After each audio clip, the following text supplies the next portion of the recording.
remember when you first decided to brew a batch of beer? Well, I have to admit, I can remember back, well, sort of that far.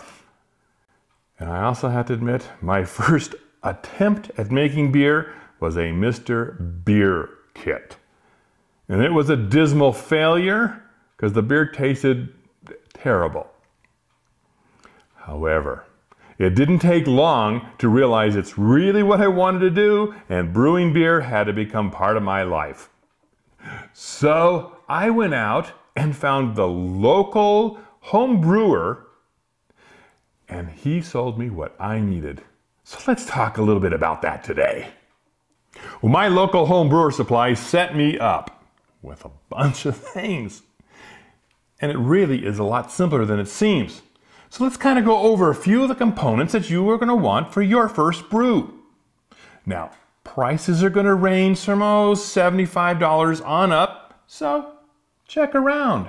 There are some great online places to buy brewing equipment also.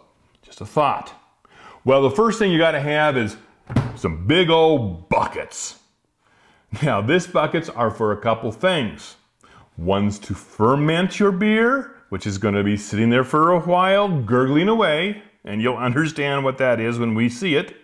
And the other bucket is for bottling. You're also going to have a couple other pieces that you're going to have with you. This goes on top of your fermenter.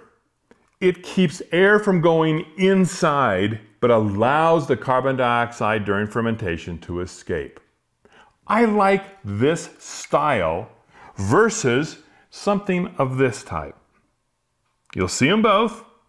This one, I just like it better. I think it's easier to clean. Along with that, you're going to need a brush that comes with the kit. Cleans the inside of bottles.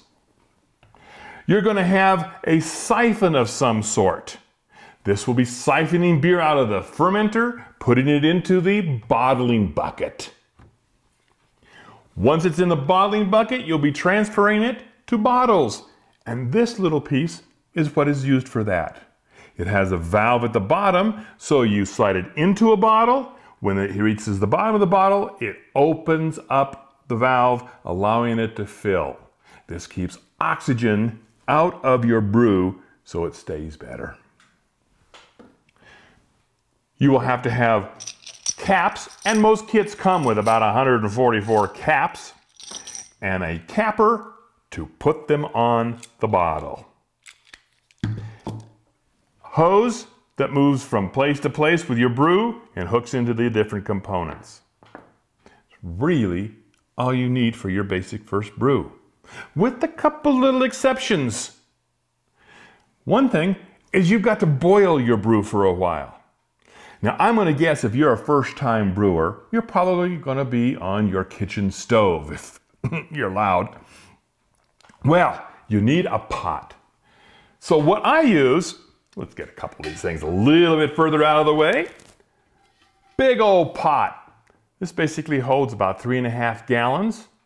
Yes, I know we're going to be making a 5-gallon batch, but hang with me, you'll understand why we can use this.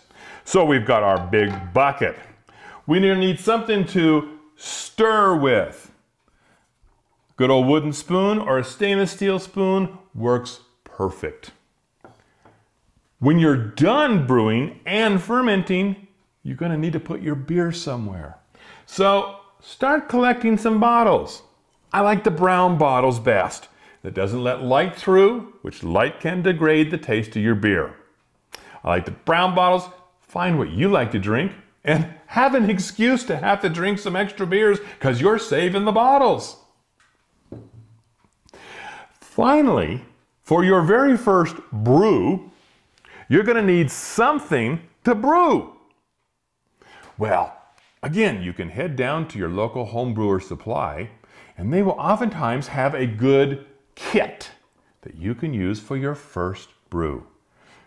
There's so much to go on in deciding what to put into a beer brew that a good kit will help you get started without having to worry about all the other aspects, which we will be getting into in other episodes. So let me show you what we're going to brew next time. And it's really quite simple. We start out with good old syrup. This is basically a distilled down and condensed sugars that come from grain.